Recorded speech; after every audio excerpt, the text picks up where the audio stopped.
Hello, everyone. My name is Ezra, or you can call me eSoup. Um, there is a link to trigger warnings in the description if you happen to need it. And yeah, how are y'all doing? I am super excited for today. Monday has kind of become like the highlight of my week, which is wild. But yeah, I just since our last stream, I've been like, what is going on? What is going on? Are we gonna find out more about what the Emperor was worried about there being another living Lee heir? Um and I don't know, I tried to theorize about that and then I just went, nah, I have no idea. I don't know who it could be. I don't know if there is someone, but that um where we left off, it was like explosive. Like it wasn't really a cliffhanger, but it was just like, what is this? Hi, vase of peonies. Hi, Henry, Nina, Cookie. Vase of peonies. I still think it's Shenza. I had a really crazy thought, and then I kind of tossed it to the side because I was like, this is maybe like a little bit too unrealistic, but anything could happen. But my thought was this: if it was Shenza Chuan for the timeline to work out, well, okay, no, it could still work. But if Shenza Chuan is the imperial grandson who may or may not have survived that we've heard about, he would have to be older than he says he is, or older than we believe that he is. And so I was like, he's been taking the medication that makes his physique look smaller compared to how strong he is. So maybe that could make him look younger too. But I thought about it a little bit and I was like, that's like a lot. Like, I don't know if they're gonna pull that. But is that you're thinking the same way? That he like actually is purposely hiding how old he is? Because that's the thing, is if he's hiding how old he is, then he must know who he actually is, right? Or if he doesn't know, then why is he doing that? He also, last stream, I think he said he stopped taking the medication. I don't know if he actually did, but I don't know what effect that's gonna have on that whole thing. Um, we anything can happen in one of these sea novels. You're right about that. So it totally could be Shenza Chuan, but I do wonder if it is him, if he's not related in some other way that we haven't thought of, because that's also a possibility. Hi, Elsie. Hi, Lanjade. Um, and I'll be honest, I feel like so much happened last time. Henry, you said you completely forgot where we left off, and I kind of forgot a lot of the things that were happening. I just remember Lee Jianhong being like, oh my god, what if there's another Lee? And freaking out. Um, it was because they've been investigating the attempt on Lee Jianhong's life. And I don't remember what exactly happened at the end of last stream. That just kind of threw me for a complete loop. Today we are reading all the way through chapter 62. But the Empress Dowager said she has something in her back pocket. Ji Gong's wife was her relative and was the one who wanted to take him in, and the Empress Dowager intervened to save him. See, and I think we've been led to believe up until this point that the reason for that was just because Shen Zichuan was someone who was easy for her to use. And I thought, okay, he doesn't necessarily need to be like an heir. He could just be easy to use as a pawn politically. But it would make that make more sense. Oh, Elsie, you didn't listen to last stream. Are you a rereader or a new reader? But yeah, Vase, I agree. I'm loving this book so much. And I am loving that, like, we're able to have all this speculation and so many things are up in the air in, like, a fun way. It's not vague. It's just, you know, purposely ambiguous. But everything is revealed eventually. And I can't wait to find out what's happening with all of this. So, with that being said, I am gonna get started. Oh, Elsie, you just haven't listened again. You try to give them a second listen. That is a good idea.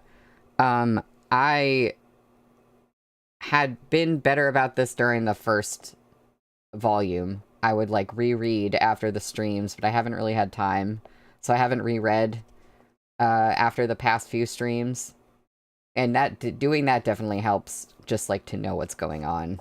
But, we are on page 209 for chapter 58, which is called Heavy Snow. Over several days, the capital was blanketed in snow. With the assassination case hastily concluded, the sharp turbulence of the days before was swiftly buried under the snowstorm, turning Chudu into a soft expanse of white. It was then that Li Jianheng heard Xiao Chuye had taken ill. He had reportedly caught a cold, yet still persevered in self-reflection until he eventually collapsed and became bedridden, too ill to even get up. Braving the snow, Li Jianheng set off in a carriage to the Prince of Libei's manor with his retinue and various ministers in tow, intending to become true friends with Xiao Chuye once again. The Emperor's entourage left them alone in the room. Xiao Chuye's complexion was pallid, as Chen Yang helped him sit up to meet Li Jianheng. "We feel very ashamed to have believed those lies and chastised you that day," said Li Jianheng. "The ruler and his ministers depend on each other," Xiao Chuye said. "That's as it should be. Your Majesty needn't take it to heart." Li Jianheng fell silent, as did Xiao Chuye. In the end, both had come to the point of addressing each other as ruler and subject, even in private. Li Jianheng forced a laugh. "We used to think you were made of iron and would never fall sick. We didn't expect you to be laid up in bed like any common man." "This subject has merely an ordinary body made of flesh and blood, one that bleeds if stabbed," Xiao Chuye said. Li Jianheng recalled the night at the hunting grounds, when Xiao Chuye rode into the embroidered uniform guard's siege on his own. He had risked his life, fighting tooth and nail, and ultimately lifted him onto the throne. Humans were strange this way. When they abhorred someone, they only remembered their worst qualities. But once guilt came calling, they only remembered their goodness. It was as if all the words they had used to curse that person became arrows in their own heart, pricking them with shame.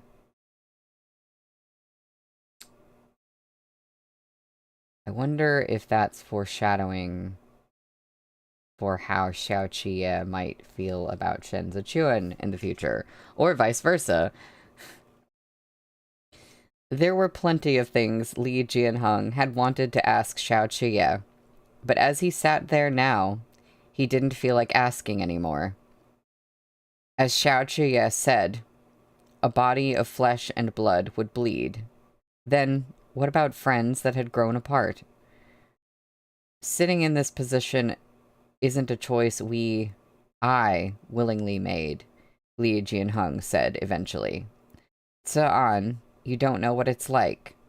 How it feels to be in such a precarious position, not knowing what tomorrow may bring. Everyone around me imagines sitting here would make them happy and carefree. I used to think so too, but that's not the case at all. Xiao Chuye said nothing. Li Jianheng's eyes suddenly grew hot. He didn't even know why he was sad. I was always a hopeless case, you know. I'm only too aware of that. If my brothers had lived, this throne would never have fallen to me. What have I done wrong? My highest ambition was to be an idle prince. You all shoved me up here without asking. I've done my best, Sa'an. I've really done my best. But I'm not capable enough to control all the powers of the world. I can only let them control me. He covered his face in agony, his voice thick with sobs. Sa'an, it's too high up here. I can't see anything clearly. Xiao Chuye's eyes grew hot too. We're brothers. Why would I blame you? Li Jianheng scrubbed at his tears. Even so, I've marred our friendship. Why blame yourself for something you had no choice in? Asked Xiao Chuye. I've been too brash in my conduct. I deserve to be put in my place. It's your nature, Li Jianheng said. You can't be faulted for this. Besides, they're only egging me on for their own sakes. I've let you down, Sa'an. They appeared to have made up and returned to being each other's closest confidants. But the lightheartedness of youth had vanished, leaving an awkward atmosphere. Closer than deference, but never quite as close as before. Li Jianheng couldn't stay long. He left when he was done saying his piece. Before he went, he showered Xiao Chuye with gifts and urged him to rest well. As soon as everyone cleared out, Xiao Chuye tossed away the pillow supporting his back. Rising easily to his feet, he dressed and slipped into his shoes before heading to Xiao Jiming's study. Xiao Jiming was there, listening to Zhao Hui's report on military affairs. When he saw Xiao Chuye enter, he waved him over and motioned for him to sit beside him. Zhao Hui continued without pause. The Ministry of Revenue has already reviewed the military expenditure from last year, while the Grand Secretariat is still in discussion regarding the sum for this one. The snow has been heavy this last month. In Jueshi, the people are happy. The favorable snow is an auspicious omen for a bountiful year, and they can look forward to a good harvest. But people are already starting to freeze to death in Zhongbo. In recent years, Xiao Jiming said, the prefectural yamen in Zhongbo has been short of manpower. Now, with this heavy snow crushing roofs, there are few hands available to repair the collapsed houses. Sipping his hot tea, Xiao Jiming thought for a moment. Tell the Ministry of Revenue to take 40,000 taels from Li Bei's military funds at the start of the year to be used as an infrastructure repair fund for Cizhou. Cizhou was perched right next to the Northeast Provisions Trail. This favor from Xiao Jiming would render very timely assistance, like delivering coal in the middle of an ice storm. Understanding his intent at once, Zhao Hui noted it down. Xiao Chuye poured tea for Xiao Jiming. The prefectural yamen of Zhongbo lacks manpower, and few officials from the capital are willing to fill the void. But leaving it empty isn't a long-term solution either. In the past, Hua Siqian was unwilling to tackle it. It's a hot potato. Taking on the problem means having to fork over your own money. Xiao Jiming ran his fingers along the teacup's rim.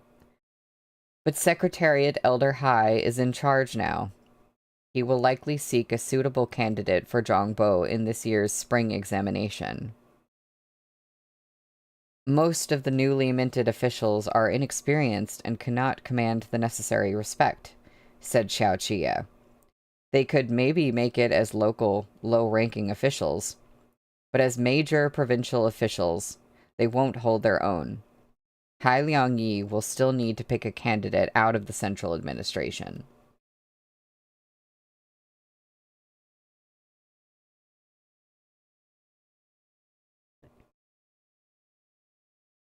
Capable talents who can assume responsibility and lead independently are exactly what we're short on right now, Xiao Jiming said. Zhongbo is a frontier land, far from the capital and its oversight.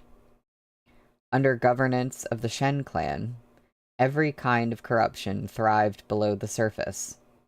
Plenty of things can't be accounted for. It was already a problem when Shenwei was alive. Then, 5 years ago, the whole region was thrown into disarray and became the chaotic mess it is today. Back then, the common folk fled their homes in the wake of the Bian Sha massacres, but the imperial court never produced any plan to resettle those people. Those who remain in Zhongbo are mostly the remnants of military households from the garrison troops, along with groups of roving bandits. As they say, inhospitable environments breed reprehensible people. The situation in Zhongbo is exactly that. If just any official is sent there, not only will he fail to get the situation under control, he'll probably be taught a hard lesson. If the imperial court is willing to send a general with an army to quash the bandits, they'd at least be able to work some real benefit. Zhao Hui closed the book neatly.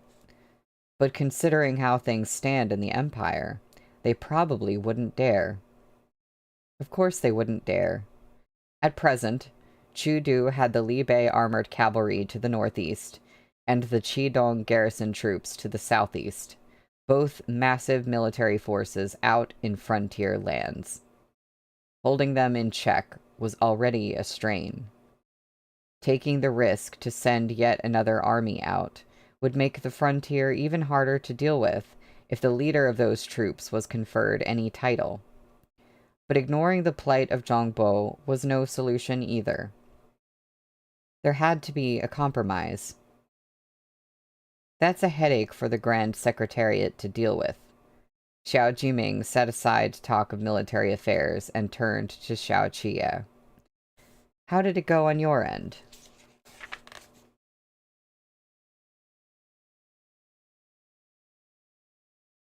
Xiao Qie had an elbow propped against the armrest of the chair.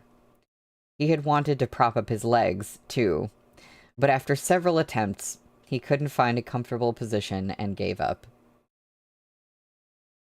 You gave His Majesty quite the scare. He's so frightened he insists on rekindling our friendship, no matter how displeased he might be. You were just drinking buddies to begin with, Xiao Jiming laughed. Let your fair-weather friend be frightened. Better that than the opposite. Fu Linye has contributed quite a bit to this outcome, Xiao Qie noted. I'll have to find a chance to thank him. You would do better to thank the friend who's been helping you in secret, said Xiao Jiming. Fu Linye's an experienced official. He shouldn't have been careless enough to fall for a trap. For this case to have concluded so smoothly, someone on the inside has put in quite a bit of effort on your behalf. Aha! Xiao Qie laughed and changed the subject.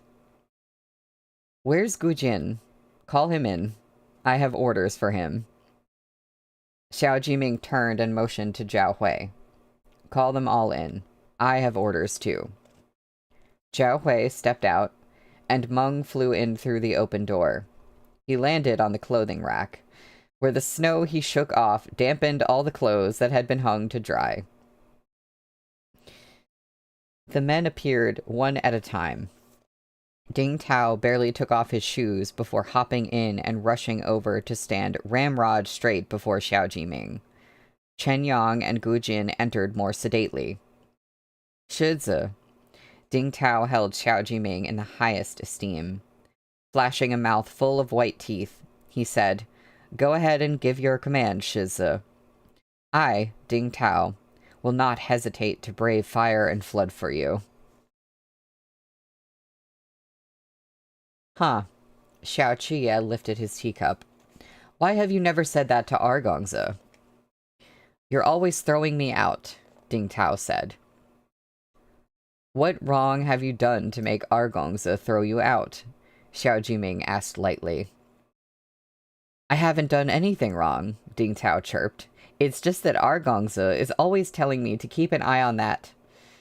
Xiao Qiye almost spat out his tea. He slammed the lid over the cup and shot a glance at Chen Yang, who promptly rapped Ding Tao on the head. Ding Tao, still oblivious, covered his head and didn't dare say another word. Xiao Qiye had burned his tongue on the tea. "Drag him out and bury him on the spot. What are you squealing about? Let Gu Jin explain."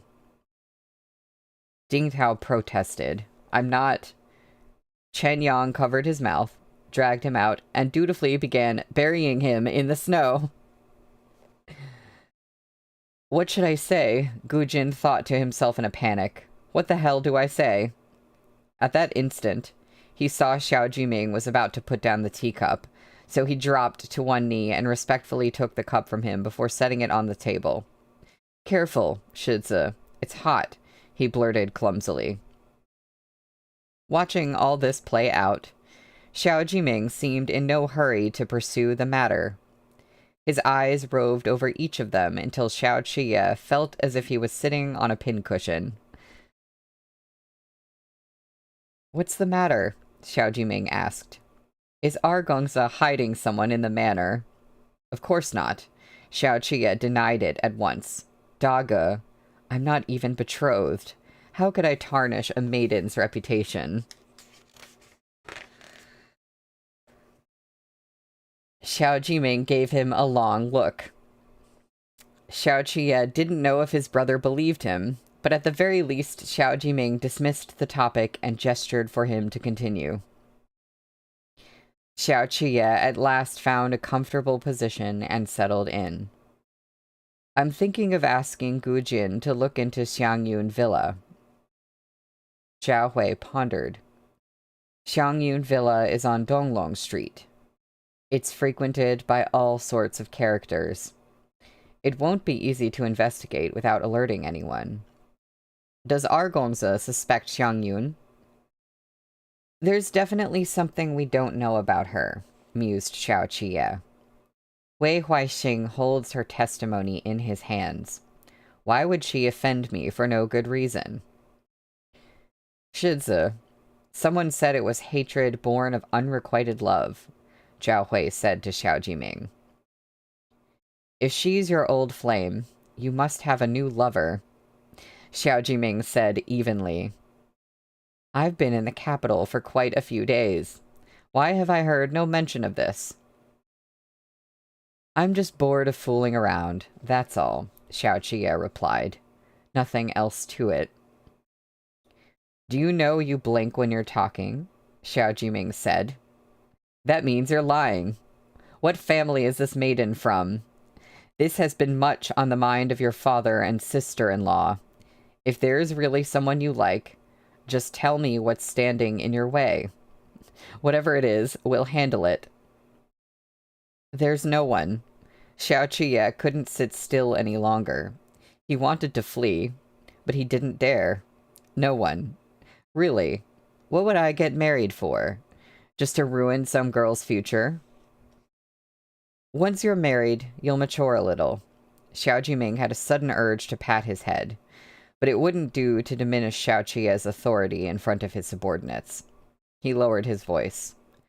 "How long can your sister-in-law and I keep you company? There should be someone in the capital who can light a lamp for you and chat over a meal. No matter who's caught your eye, father and I will do all we can. Even if she's from a noble clan, as long as you like her, we'll see it done. Xiao Qiye had been planning to laugh off the topic, but on hearing this, a thought occurred to him. Marshal Qi. You could do it even if it's someone like Marshal Qi?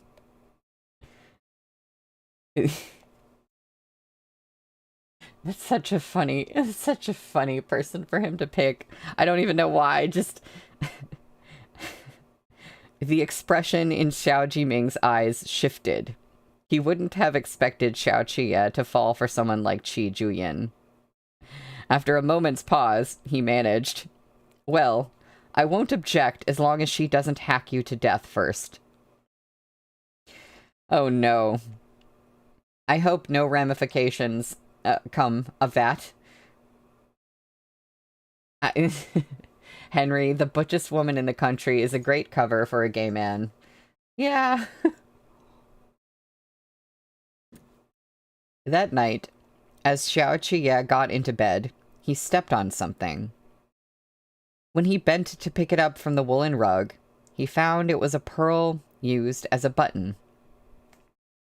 Xiao Qiye looked from the pearl to the space under the bed. He opened the window and shouted, "Chen Yang." In moments, Chen Yang appeared. Xiao Qiye deliberated for a moment, then said, "Make a trip to the jeweler on Shenwu Street tomorrow morning." Before Chen Yang could reply, Xiao Qiye tossed a small box at him. "Tell them to make these into earrings. Make one each of every design available." Xiao Qiye thought long and hard before continuing. "Keep it simple. Nothing flashy." Chen Yang looked at the box. "All of them?" "All." Xiao Qiye closed the window. After a pause, he opened it again. Chen Yang hadn't moved. Still holding the box, he called out in confusion. "Yes, my lord?" "Put it on my account," Xiao Qiye said. I had forgotten about the earring thing. Also, that's the end of the chapter. I'm so excited for earrings. Also, he did say... did he not say he wanted him to wear it on one ear? He was like, "Shen Zichuan, I want you to wear, like, a single earring on one ear." Which, obviously, the gay ear was not a concept, but it's still very amusing to me. Well, we are on page 219 for chapter 59, which is called Romantic Liaisons. The beginning of this chapter is not very romantic, though. Yuan Liu died a sudden death in prison. It was Chen Yang who went to collect his body for burial. Per Xiao Qiye's orders, he also settled Yuan Liu's family in a new house in the city of Dancheng and hired a respectable teacher for Yuan Liu's son. Xiao Qiye's illness persisted until the snow melted in Chudu. By the time he could step out to attend court sessions, Shi Hongxuan had been promoted to the secretary of the Bureau of Evaluations in the Ministry of Personnel. Shen Zichuan was the one who returned the Imperial Army's authority token to Xiao Qiye at the palace. Xiao Qiye seized the chance to look him up and down, practically stripping him with his eyes. "Hi, love bunnies." "Thanks," he said, plucking the authority token from Shen Zichuan's hand. "Judge Shen." "Don't mention it." Shen Zichuan's fingers curled slightly, as if he couldn't bear to let it go. Xiao Qiye flashed the authority token in front of him. "Have you grown so attached to it?" Shen Zichuan grinned. "Yeah, I got used to how it feels in my hands." Xiao Qie saw that their attendants had all retreated to a respectful distance, so he said, I didn't know you were so easily satisfied. You're content just feeling my token? Shen Zichuan clasped his hands behind his back. Considering how recently you recovered from major illness, perhaps our Gongzi should show a little more restraint when looking for his fun. I've been chaste of heart and free of desire for the better part of a month. Xiao Qie was growing sleepy in the warm sunlight. He shifted his feet. The heartless cad I've yearned for day and night never came to visit me once. Now that I'm up and about, how else can I mend my broken heart? A breeze swept over Shen Zichuan. Bad eggs like that often ditch the old for the new, and leave behind a string of jilted lovers. You'd do better to forget him before it's too late. He's not worth wasting the prime of your youth. Bad what? Xiao Qie asked. Argongsa, Shen Zichuan said. Xiao Qie had an urge to squeeze the back of his neck, but this wasn't the time or place. Oh, bye, bunnies. Thank you. Well put. Such eloquence. I ought to give you a round of applause. You're far too kind, Shen Zichuan said modestly. Your sincerity is enough. It sounds like you've made a point of checking on some of those old flames, said Xiao Qie. Does it bother you? I hardly went out of my way, Shen Zichuan answered. One hears all sorts of things while simply drinking wine in Xiangyun Villa. For example, that our Gongzi is a regular patron and an old hand at romantic liaisons. Hey, they said the title of the chapter. Impressed? Indeed, indeed. Shen Zichuan looked him in the eye as he remarked slowly. But rumor cannot compare to experience. That man of legend doesn't seem to be the same one I encountered. To be fair, you haven't had many encounters. Xiao Qie fastened the authority token to his belt. You'll have a better understanding once you've played with me a few more times. It's not like we haven't tried the low and slow approach. How did that taste?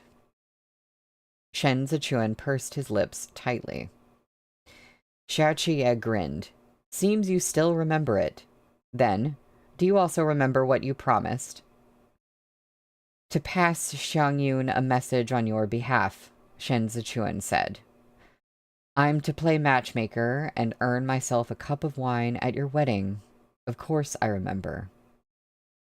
I knew you could be counted on, said Xiao Qie. If you manage to seal the deal, how should I thank you? Treat it as a wedding gift, Shen Zichuan said absently. He looked away, across the courtyard. Han Chung was exiting the hall. He waved a hand at both of them as the junior eunuch beside him came running over. This way, my lords. His Majesty is waiting.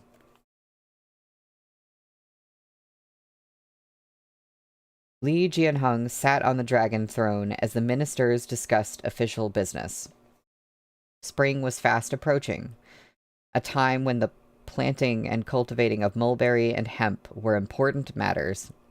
Meanwhile, Chen Yu, the left censor-in-chief of the Chief Surveillance Bureau, had submitted a memorial regarding the illegal appropriation of space from public ditches throughout various residential districts in Chudu. As the weather warmed, the snow was starting to melt. If the clogged ditches weren't cleared soon, the streets would be flooded once the rainy season hit. This was so minor an issue, at least compared to the other topics being discussed, that it seemed an insignificant detour. Li Jianheng didn't hear him out before letting the matter drop. The loud voice of the provincial administration commissioner from Zhongbo drew his attention away. Ten Yu tried to speak up again several times to no avail. As he left the palace after the court dismissal, he heard someone calling him. When he looked back, it was Shen Zichuan. Shen Zichuan bowed. Forgive me the presumption of stopping Censor Chen. This humble official has a question. Judge Shen, please go ahead. The censor-in-chief submitted a memorial about the clogged public ditches. Shen Zichuan said, Is Your Excellency referring to the recent upsurge of ditch water in the residential districts around Donglong Street? Ten Yu motioned for Shen Zichuan to walk with him. That's right. The illegal appropriation of the public ditches around Donglong Street has been a problem since the reign of Xiande. The residential district has flooded every spring for the last several years. But since there have never been any real casualties, no one seems to think it important. Shen Zichuan showed him a small, resigned smile. Your Excellency, to tell you the truth, this humble official currently lives there. Oh hey, Aspen Tree, I'm glad you could make it. Startled, Ten Yu asked, Has it already flooded? My humble abode is on elevated ground, Shen Zichuan said. But in my neighbors' attempts to lay claim to the public ditch and expand their own courtyards, the eaves of their roofs have pressed against mine, and sewage water has begun to flow into my courtyard. Before this morning's court, this humble official took a walk through the surrounding neighborhood. The houses on lower ground have already flooded. Standing water brings a terrible risk of spreading disease, Ten Yu said worriedly. Even without the flooding, everyone is fighting for those few inches of land. Their houses are all built so close, with no brick or stones between. It's all wood planks. It's a disaster waiting to happen if there's a fire. You know, I just had to say, I love how in the palace court, this is being treated as such a minor issue that it's not worth talking about. That Shen Zichuan has to come here and make a personal case about it. Meanwhile, residential districts are being flooded with sewage water. Shen Zichuan thought a moment, then said, Worry not, Your Excellency. This humble official will speak to my own chief commander. Maybe he can report to His Majesty and send men to clear out the ditches before it's too late. All right. I'll also talk to the Secretariat Elder again. As Sen Yu made to leave, he turned back to Shen Zichuan with a smile. I appreciate the judge's thoughtfulness. If we can resolve this matter soon, we'll have done a good deed. Shen Zichuan cupped his hands in respect and saw him off. The red plum blossoms in the courtyard had withered. When Shen Zichuan arrived, Xiaoqiye was standing in his study, looking at the last of the blooms. It's been awfully damp with all this melting snow. Xiaoqiye brushed his hand over a branch. That house of yours is uninhabitable now, is it not? Shen Zichuan had indeed been troubled about this recently. He tugged at his collar as he took off his boots. The courtyard is already flooded. Zhao Hui mentioned the public ditches when I passed through there 5 years ago. Xiaoqiye turned back. All this time, and no one has fixed the problem. Those who get soaked in sewage are worthless lowlifes anyway. What were we just talking about? Henry. Oh, don't worry, that's just the common folk. They can handle sewage. Now for the 3 million tael birthday party for the Empress Dowager. Think of the time and effort it would take to address it properly, Shen Zichuan said with a wry twist of his mouth. Who would be willing to do it? Shen Zichuan literally said it. Aren't you going to? Xiaoqiye closed in on him. This is the first year of Tianchen. There will be a merit and achievement review by the Chief Surveillance Bureau. If there's some merit to be gained, the entire Imperial Court of Officials will be fighting to do it. I doubt it. Shen Zichuan was about to step onto the straw mat, one hand on the wall, when Xiao Qiye blocked his way. He glanced up. Hmm? Xiao Qiye knelt to pick up Shen Zichuan's boots, pressing the leather a few times. Is the embroidered uniform guard so stingy they can't bear to provide you a good pair of deerskin boots? Shen Zichuan's socks were damp, so Xiao Qiye asked the servants to light the charcoal brazier. His face was pale and drawn today. Surely that was from the cold. Xiao Qiye knelt to a what? Exactly. I mean, yes, he was just inspecting the quality of the boots, but, you know, also inspecting the quality of the boots. Am I right? Deerskin boots won't keep out the water either. Shen Zichuan moved his foot out of reach, refusing to let Xiao Qiye grab it. He looked down at Xiao Qiye.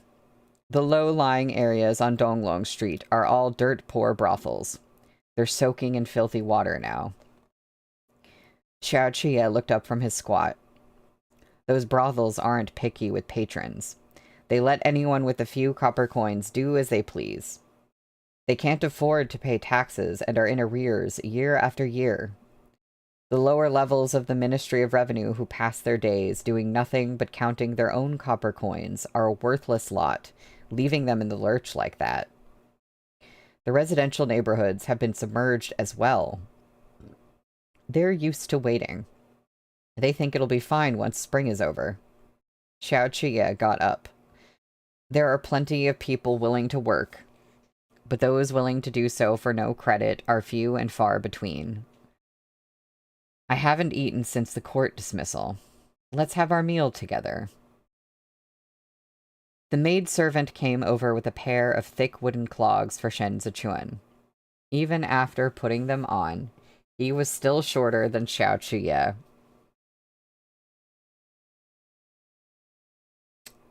Looking at Shen Zichuan's slender and beautiful ankles in those socks, Xiao Qiye thought again of the harmful decoction he'd been taking.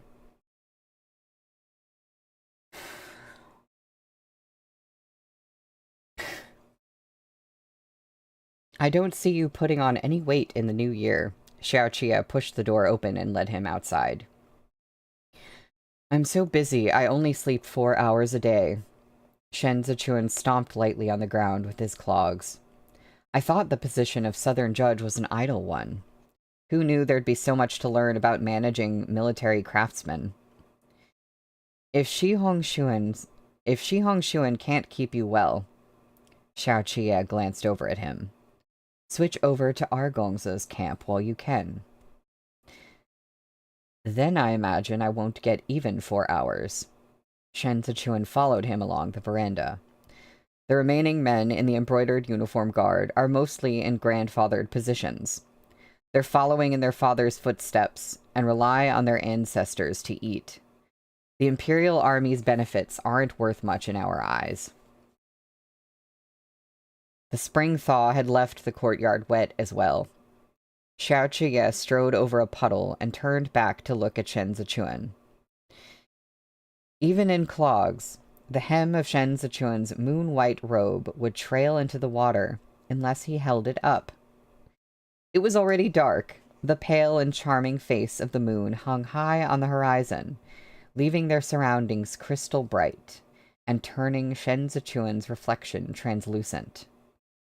So focused was he on the path underfoot, he didn't notice Xiao Qiye had stopped walking. He lifted his white robe, and like a child, skipped over the puddle and landed right in front of Xiao Qiye.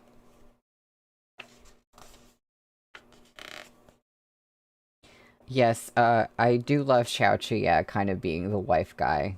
Or not a wife guy, but the guy who's the wife. Or he's kind of both, I don't know. Without thinking, Xiao Qiye leaned down, looped an arm around his waist, and hoisted him over his shoulder. How many times has he done that now? Without thinking? The wooden clogs slipped to the ground. Xiao Qiye scooped them up. Clogs in one hand, and the other wrapped around Shen Zichuan, he strode toward the room where they had shared wine under the plum blossoms. Chen Yang took a few steps back and dismissed everyone in the courtyard with a wave of his hand. On the rooftop, Ding Tao didn't dare make a peep, eyes wide as he watched the second young master carry Shen Zichuan inside. Chao Tianya and Gu Jin each settled on the projecting corners of the eaves and took their sips of wine. "You didn't look well this morning," said Xiao Qiye. "Your skin is hot. Are you ill?" Lying over his shoulder, Shen Zichuan watched the moon skim across the puddles on the ground. "Perhaps. Grand ambitions can't be accomplished in a single stroke." Xiao Qiye ascended the steps and kicked open the door. "Life is the most precious thing of all." "That wasn't what you said when you hated me." Shen Zichuan landed softly on his feet. He gazed up at Xiao Qiye. "It's just a cold. I can sleep it off." I think it's interesting that he said that, whether jokingly or not, because he said, "when you hated me," you know, suggesting no longer hating him. Back to him. Xiao Qiye shed his own boots and outer robe as the maidservants filed in and began to set the table with dishes. Shen Zichuan had finished washing his hands and was about to tug at his collar again when Xiao Qiye reached out and tugged it for him. Brushing the fabric aside, he glimpsed some red rashes. "It's been too damp lately." Shen Zichuan nudged Xiao Qiye's fingers away with the back of his hand. "In their bid to stake their claims on the space, my neighbors' roofs have blocked out all the light." "I see." Xiao Qiye let the matter drop. The two men took their seats. Between bites, Xiao Qiye asked, "That house of yours no longer befits your status. Why haven't you moved?" "It's close to the Temple of Guilt, which makes it convenient for me to see Shifu. It's also on Donglong Street. If Shi Hongshuan makes any move there, it's easier to look into it from close by." Xiao Qiye watched him eat. Jigong Shifu can't stay at the Temple of Guilt as a footman forever. It'd be more convenient for you to move somewhere where you can live together. I'll look for suitable residences. As a matter of fact, he still had the deed to Grand Mentor Chi's residence, but it wouldn't do for him to live there.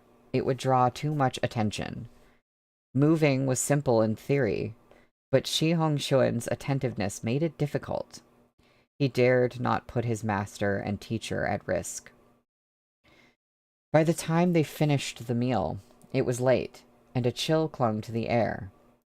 As Shen Zichuan stood and prepared to take his leave, Xiao Qiye opened the window and whistled toward the rooftop.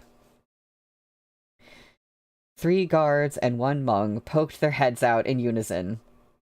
I love that image. Leaning against the window ledge, Xiao Qiye watched Shen Zichuan pick up his coat and said, "Close the doors. Judge Shen is staying tonight." Shen Zichuan looked back at him. Xiao Qiye wasn't smiling. His flippancy of the morning seemed to have been scattered by the night wind. Those eyes held dense woods and thick fog, hazy and impenetrable in the moonlight. Perhaps he really is an old hand when it comes to romantic liaisons, Shen Zichuan thought. Just the look in those eyes is enough. Oh? That's... okay, hold on. that's the end of the chapter, and there's also art, and I love what we got art of. Henry, those eyes held wood. That's not what I said. That was a plural. We got the boys on the roof. And Mung. I love them. Oh, hi, Anna.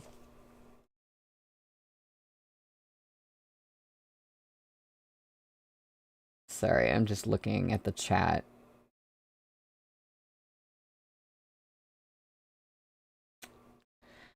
I also can't wait to see how Shen Zichuan deals with Shi Hongshuan.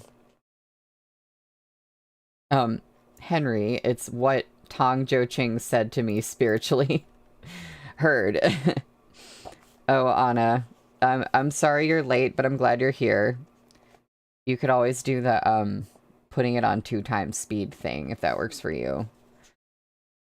So, oh, what time is it? It is 3:51. I need to see if I should take a break now. I think I'm gonna go ahead and read the next... I'm gonna read the next chapter. Well, no, actually, it makes sense to break now. I'm gonna take a break now, and for 5 to 10 minutes, and when we come back, we will be on page 229 for chapter 60, which is called Shackles. Fun chapter title. So I will see y'all in a moment.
Hello, I'm back.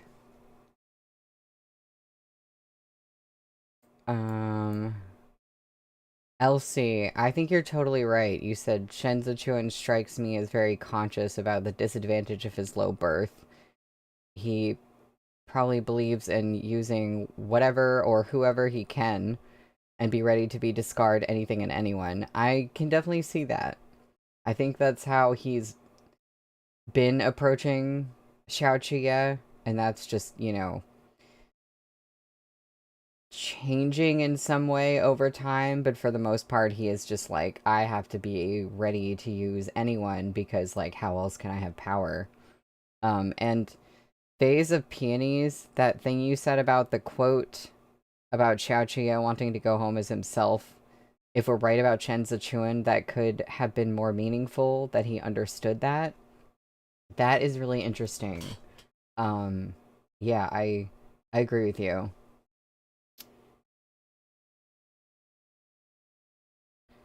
Um, yeah,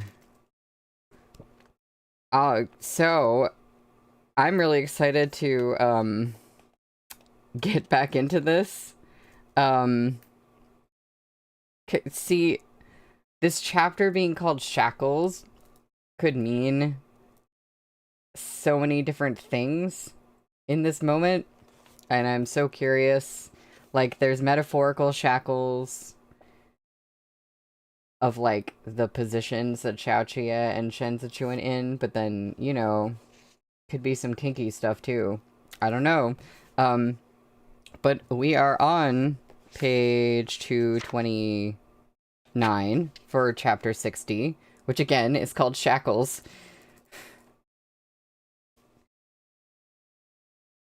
There's a mountain of trouble coming with the new year. We've yet to finalize our next steps. If you leave now, who knows when we can meet up again? Xiao Qie said. Why not rest here tonight? Shen Zichuan smiled. Keep your hands to yourself. The words curled around the tip of his tongue, lingering suggestively. His eyes stirred up waves of lust in Xiao Qie. Even the fingers he had released from the coat at Xiao Qie's words.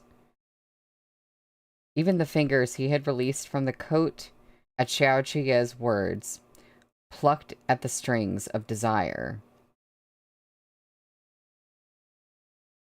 Xiao Qie fixed his gaze on Shen Zichuan, and the thought filled him. This despicable man. Surely Shen Zichuan was the real bad egg. He never ceased to push against Xiao Qie's bottom line, testing his patience with cunning naivete, as if leaning into his ear and daring him. Come touch me. This fox had wrapped its tail around his legs, tickling him, until Xiao Qie saw every glance from him as provocation. These are serious matters, Xiao Qie said as he closed the windows. We'll discuss them seriously. Henry, what if we're kinky about the metaphorical shackles too? Fair. We can prepare a memorial regarding the public ditches for tomorrow morning. I'll bring it to His Majesty myself. Perched on a rattan chair, Xiao Qie picked up Shen Zichuan's outer robe from the floor. He reached into the sleeve pockets and, one by one, set the items he found onto a cabinet shelf. You can't.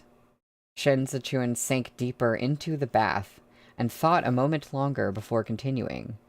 You're the Supreme Commander of the Imperial Army. You're not in charge of public works, nor answerable for the complaints of commoners. It doesn't concern you. Submitting a memorial out of the blue will draw suspicion. Then you bring it up. You live there, so it won't be odd for you to mention it. I'll make a request to tag along as the accompanying supervisor. Xiao Qie fished an ivory folding fan from Shen Zichuan's sleeve pocket. Why are you carrying an ivory one? The literati, at a certain level, kept items of elegance in their sleeves and were particular about portraying themselves as distinguished and sophisticated. Trinkets of ivory and ebony were considered kitsch and tasteless. Descendants of the noble clans, cultured or not, would never carry folding fans of sandalwood or ivory when they went out. Most favored fans of plain bamboo, adorned only with writings by renowned calligraphers. For fun, said Shen Zichuan, an uncouth object like this suits me best. He had been in the Temple of Guilt for 5 years, so he couldn't engage in the pursuit of elegance with the youth of the nobility. It was fitting for him to play a commoner feigning sophistication. Besides the ivory folding fan, he made sure the jade pendant hanging from his belt was in the most garish style he could find. After feeling through Shen Zichuan's pockets, Xiao Qiye concluded that they were truly polar opposites. Xiao Qiye's likes and dislikes seemed distinct and readable at a glance. Yet dig deeper, and one would find they were murky under the surface. Most of the activities he indulged in were forgotten as soon as he closed his eyes. There were none he truly held close to his heart. On the other hand, what appeared to be absent, meaningless hobbies to kill time were born of his sweat and blood. He wasn't partial to any dish or drink. Everyone agreed Argongza loved to drink. But when asked, none could tell what wine the second young master preferred. Shen Zichuan, on the contrary, looked as though he had no preferences and would go along with anything. But take the time to smooth his fur, and his preferences were perfectly clear. He didn't like strong or bitter tea. After one sip, he wouldn't touch it again. He liked fish. If the setting was right and no one was watching, he could debone a fish as cleanly and precisely as a cat. Xiao Qiye found it fascinating. Holding that robe, it was as if he was caressing Shen Zichuan's waist. If he slid his fingers upward, he could trace up Shen Zichuan's spine to the curve of his shoulder. He could recognize the shape of Shen Zichuan's shoulder blades, even with his eyes closed. This thing with him, like, touching the robe and imagining these things is so similar to the thing with the screen from last stream. And it's the same type of thing I talked about, like, where, I don't know, there's just, like, a scene with, like, yearning and, like, touching, but the characters aren't actually touching each other. That I'm just, like, I don't know how she does it, like, over and over again. But that's crazy to me. He lowered his eyes, lost in thought. All bark and no bite. Shen Zichuan seemed intimidating at a glance, but after the embraces they'd shared, Xiao Qiye could sense the joy and anger beneath his gentle words and flattery. He was like the moon reflected in that puddle. A single provocation wouldn't stir up great waves. But in truth, he had already put a black mark against you in his book, and would surely find the next opportunity to kick back at you. Robe draped over his shoulders and hair damp, Shen Zichuan emerged. Turning, he saw Xiao Qiye seated in the chair, playing with his ivory fan. His clothes were hung up neatly nearby. We haven't finished our discussion. Xiao Qiye stood up. Have some ginger soup, then we'll sit and chat. Shen Zichuan reached out to raise the door curtain, but Xiao Qiye beat him to it, raising it with the fan.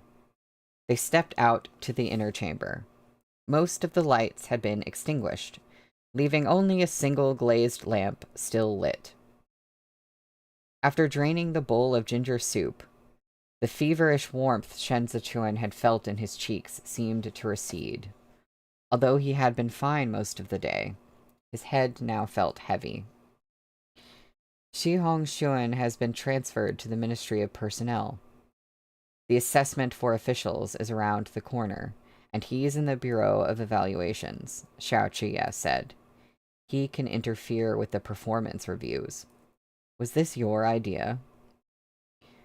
Shen Zichuan shook his head with his mouth full of ginger soup. Swallowing, he replied. It's probably Xue Xiuzhuo's idea. I have men in both the Ministry of Rights and the Ministry of War. If they're transferred out because of the review this year, Xiao Chiya looked at him meaningfully. Our losses will far outweigh our gains. Shen Zichuan nodded. No need to worry over much about that. Other than the in-law connection between Zhao Hui and Jiang Shu, the vice minister of the Ministry of Rights, the others aren't conspicuous. I can't see how Xue Xiuzhuo would trace them back to you. Let everyone go about their business as usual. Besides, the assessments aren't carried out by just one person. Secretariat Elder Hai will send his people to evaluate the reviews too. Shi Hongxuan won't dare act too boldly. This year's review concerns Zhongbo. The snowstorm a while back was hard on the whole region. More than 10 people died. Hai Liangyi likely plans to send someone this year to restore order. Zhongbo. Shen Zichuan looked pensive. Zhongbo is no easy task at the moment. If they send a civil official, there's no guarantee he'll be able to stand against the bandits. Nor could he command the newly recruited garrison troops. This region needs a comprehensive plan. Even Secretariat Elder Hai would fret over it. There's no suitable candidate in Chudu right now, Xiao Chiya said. As long as the one assigned isn't from a noble clan, everything else can be dealt with. Suzhou is right next to the Northeast Provisions Trail. If it were to fall into noble hands, that's planting the seeds of trouble. We need to plan ahead for rainy days. His voice softened as he looked at Shen Zichuan's weary face. He had fallen asleep at the table. Since Shen Zichuan's promotion, he had been running non-stop between both sides. At night, he often stayed in Ohua Pavilion with Shi Hongxuan, who had fair maidens in his arms and all the spare energy that came with an idle position. And since he was now tasked with writing tunes for Li Jianheng, he didn't even have to attend morning court. He had plenty of time to rest. But Shen Zichuan had to stand guard before the throne every day.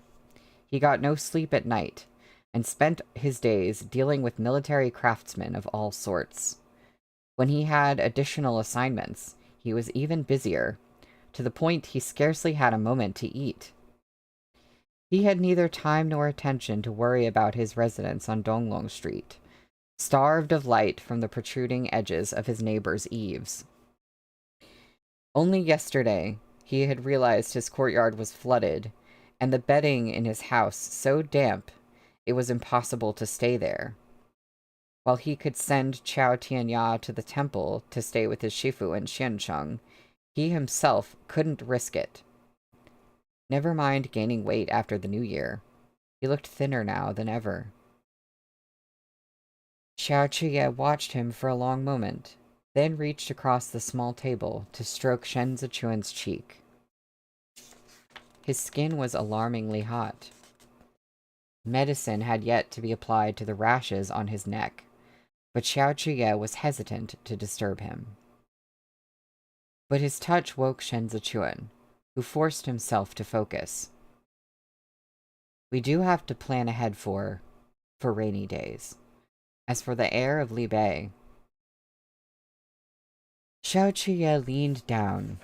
His arms were strong and sturdy. Lifting Shen Zichuan was no effort at all. The bowl on the table pitched over and tumbled to the ground. Xiao Chiya kicked it aside and said leisurely, Our Gongzo will take you to the nuptial chamber. Shen Zichuan wiped sweat from his brow and draped his arms around Xiao Qi's shoulders. Are we done discussing serious matters for tonight? We're done. Xiao Qie clasped him closer. Now it's time to repay your debt. He bent to lay Shen Zichuan on the bed. Shen Zichuan lifted a hand to shield his eyes from the lamp and said quietly, "No lights. I can see you better with a little light." Xiao Qie undressed Shen Zichuan where he lay. Even after Shen Zichuan's chest was exposed, he kept his eyes covered until he felt a cool touch on his neck. He peered at Xiao Qie through the gaps between his fingers, and saw him dipping his fingers into a jar of ointment and dabbing it on the rashes. The process was like greasing a piece of jade. The more he applied, the smoother it felt. So smooth Xiao Qie's heart was pounding in his chest. He really didn't have the makings of a gentleman. I'll have to tie you up so you don't roll all over the place. Otherwise, this'll have been a waste. Xiao Qie closed the box of ointment and produced a handkerchief. Sitting by the bed, he methodically wiped his fingers and said, self-mocking, "In all my life, the only one our Gongzi has ever served is you." Oh, that's going to be a quote. That's going to be a quote. Shen Zichuan slipped under the covers, leaving a wide space on one side of the bed, and turned his head to the side to sleep. Xiao Qie sat for a while, watching him, then rose to blow out the lamp. The bed sank as Xiao Qie hugged Shen Zichuan's waist from behind and pulled him closer to hold him captive in the curve of his arms. "There, I've got you bound," Xiao Qie said. "If you kick me, I'll throw you out straight away." Opening his eyes, Shen Zichuan looked up at the window where hazy moonlight streamed down. His icy hands reached for Xiao Qie's strong wrists, shackled around his middle. So hard. "Yeah." After a moment of silence, Xiao Qie said, "I'd advise you not to venture downward." Shen Zichuan let the silence stretch before saying, "I can only hope that's your authority token." The authority token joke is coming back. Is it the authority token? Xiao Qie tilted his head and pressed his nose to the shell of Shen Zichuan's ear. "What do you think?" His words burned. "You can't bear it when I whisper in your ear, and you start trembling from just one question," Xiao Qie said. "How dare you laugh at me for being inexperienced when this is all you've got?" Shen Zichuan took a moment to compose himself. "Then why don't we try switching positions?" Xiao Qie grabbed Shen Zichuan's waist and rolled over so Shen Zichuan was sitting on top of him. He loosened his grip and laughed. "Undress me. Untie my belt." Xiao Qie guided Shen Zichuan's hand down to his waist. "You can do as you please." Shen Zichuan's breathing was unsteady. There was no way to tell if it was from illness or the searing heat between them. "Tonight." Xiao Qie grabbed the back of his head and kissed him fiercely, even as he took his hand and brought it lower. Shen Zichuan shrank back. Xiao Qie laughed again until Shen Zichuan, indignant, started to struggle. Turning over, Xiao Qie pinned him down again. The bed creaked, and the mattress sank beneath them. Shen Zichuan's palms were sweating, fever hot. The pleasure of their entangled bodies, their exchange of breath, urged them on as those intoxicating whispers lingered in their ears. Chen Zichuan loathed that numbing heat, yet even as he pushed Xiao Qiye away, he pulled him harder against him. Xiao Qiye tore away their remaining clothes and slid his hand along Shen Zichuan's spine, just as he'd envisioned as he sat in the rattan chair. Shen Zichuan twined his arms around Xiao Qiye's neck and bit his lips. The tips of their noses brushed, a flicker of intimacy in this moment of madness and depravity. Kissing him hard again, Xiao Qiye said, "You lunatic." Gradually, the kisses that began like a raging storm settled into tenderness, the softness of lips and tongues melting away their defenses. It was in the silence between these moans and murmurs that the lunatic finally fell asleep. Xiao Qiye caressed Shen Zichuan's cheek with a thumb and propped himself up in bed. Shen Zichuan slept soundly, a lock of Xiao Qiye's hair still caught in his fingers.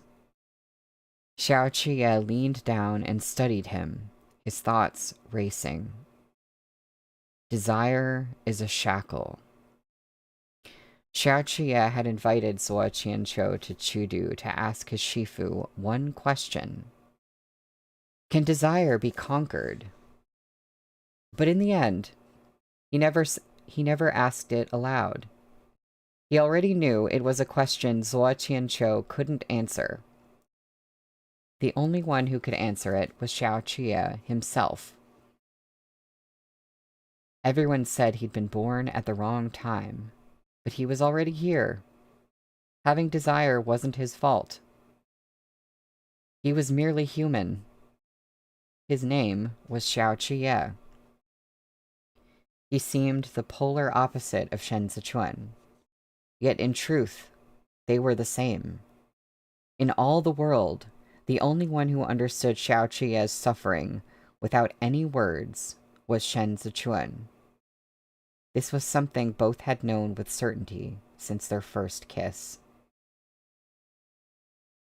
Xiao Qiye dropped a kiss on Shen Zichuan's brow, then on the bridge of his nose. It didn't matter what this feeling was called. They invaded and staked their claims on each other. As they struggled, they grew closer and closer still. The pit of desire was bottomless, the abyss of misery inescapable. This intimacy was a way to dull their pain, but the method was addictive. Only by holding each other close could they find relief. After that first night of stolen pleasure, they had tacitly begun to shed their shells and reveal their true selves. The chasm of the past had become a puddle. All it took was a single leap or a helping hand to reach the other side, where they could merge into one. Xiao Qiye kissed Shen Zichuan again, and Shen Zichuan, in his slumber, tightened his grip on that lock of Xiao Qiye's hair. A crisp breeze blew through the night. Ripples washed over the pale moon in the puddle, while the heartbreaker and the heartless flirt slept together in the dark, nestled under a blanket of moonlight. That's the end of the chapter. Henry, I'm so sorry you left for 2 seconds and missed the metaphorical shackle kinking. Yeah, you've got to go back and catch everything that you missed. Okay. That's a way to end a chapter. Goodness. So. Yes, vase of peonies, that was beautiful. Elsie, this whole chapter is killing me. I know. Like, and Nina, you're right. Like, Xiao Qiye is being really caring. No matter how much he doesn't want to be, or he tries not to be, or whatever, he is very caring. So, Awesome. We have 2 more chapters to read today. We are on page 239 for chapter 61, which is called Collapse. I think I will collapse. Rain began to fall just before dawn. Chen Yang, washing up in the resting hall, wiped his face and looked out at the drizzle of misty rain interspersed with flakes of snow. Those who served in the courtyard were already bustling about. Tell the kitchen to light the stove, Chen Yang instructed the attendants beside him. Serve the medicine while it's hot, then prepare the ginger soup. Have masters and the judges' officials' robes been steamed and perfumed with incense? Hurry and send them over. The ground is slippery from the rain and snow. Step carefully, lest you fall and disgrace yourself. Chen Yang held an umbrella overhead and made his way to the kitchen, where he checked on the preparations for breakfast. When the cook saw him, he immediately called the attendant to fetch the meal boxes. I heard last night that the judge had fallen ill, so I made fish soup and some light side dishes. There's porridge and steamed twisted rolls. The cook handed a stack of other boxes to Chen Yang. Breakfast for you, gentlemen. You were on guard all of last night. Drink something hot to dispel the chill. Chen Yang put a hand on the containers and laughed. All right. And you even prepared Xiaojiu wine for Gu Jin. I'll thank you on his behalf. Have them serve Master's breakfast without delay.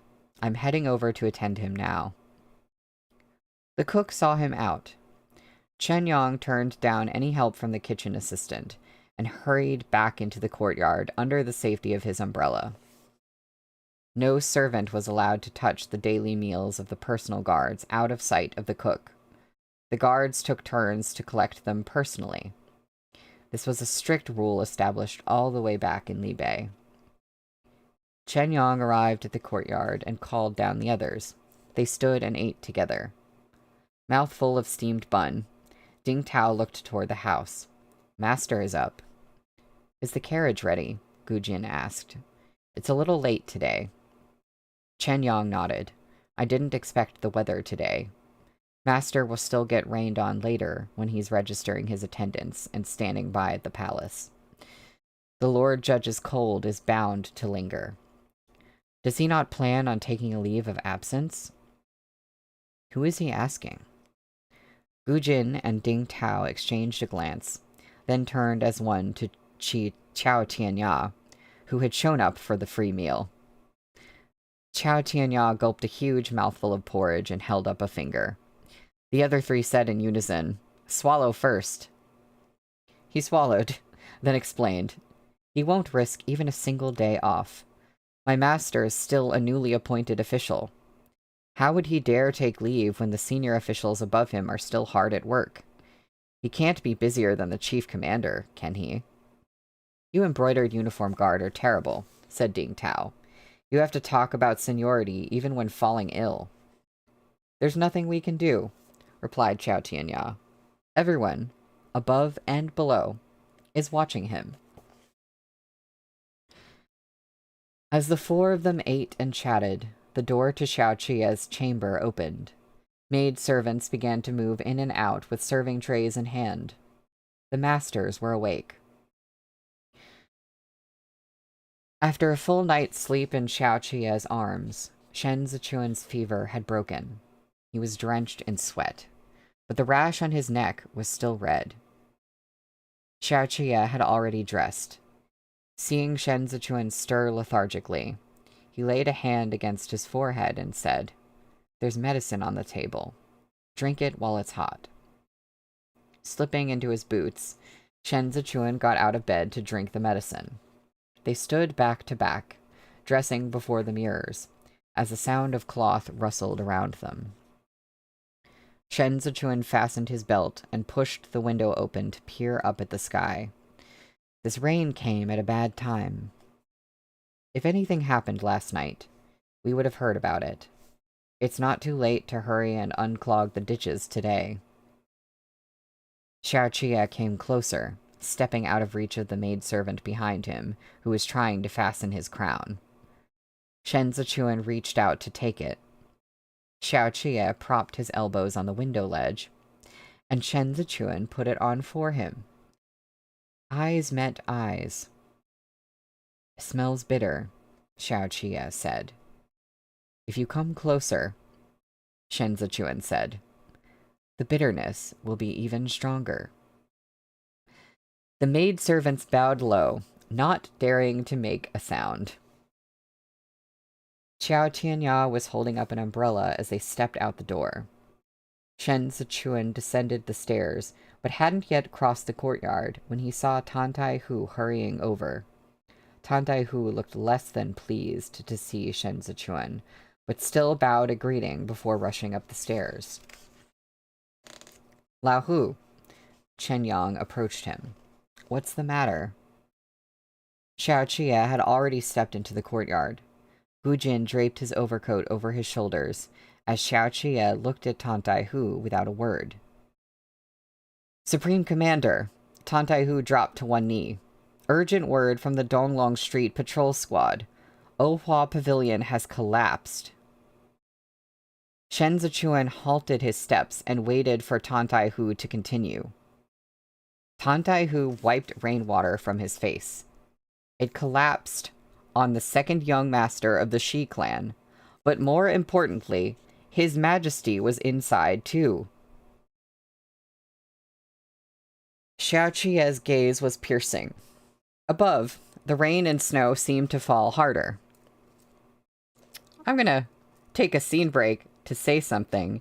It's so funny that this happened right after we were just talking about how everyone was ignoring the problem of the ditches and the problem of the flooding because it just affects the common people and it doesn't affect them.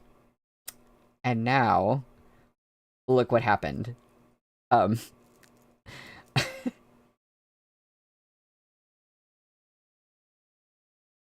Shen Zichuan took long strides out of the office of the embroidered uniform guard. Ge Qingqing was waiting at the bottom of the steps. As Shen Zichuan fastened his authority token, he was already saying, "Tell me what happened in detail." The embroidered uniform guard followed him swiftly out of the courtyard. Ge Qingqing spoke low, his hand on his blade hilt. His Majesty snuck out. No one knew about it when the building collapsed this morning. When the courtesans were being dug out, men from the 8 great battalions were still searching for Shi Hongshuan in the wreckage. It wasn't until morning court was about to commence and the eunuchs lifted the curtain that they realized His Majesty was gone. They went first to Taiwei Palace to check with concubine Mu, but she was as clueless as they. As you can imagine, chaos erupted. They requested the presence of the Empress Dowager and Third Lady Hua, who interrogated the palace maid serving the Emperor. Oh, Henry, your Wi-Fi cut out at the worst time. Ohua Pavilion collapsed. Shi Hongshuan and the Emperor were there. So everyone is freaking out.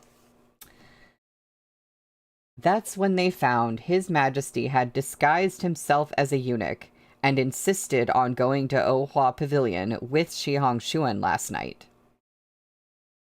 Shen Zichuan's brows were drawn low. There are several layers of guards in the inner palace.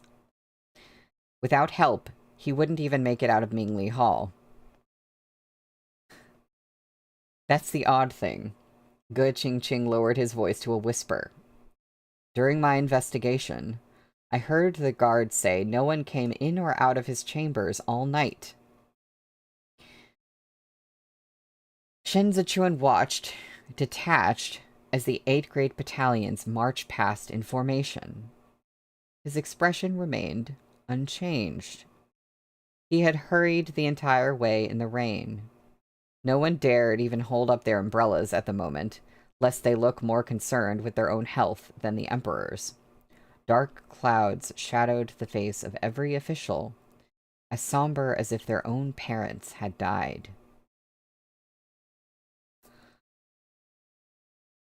interesting comments in the chat. I didn't consider Shen Zichuan making this happen somehow, but you know, his detached expression.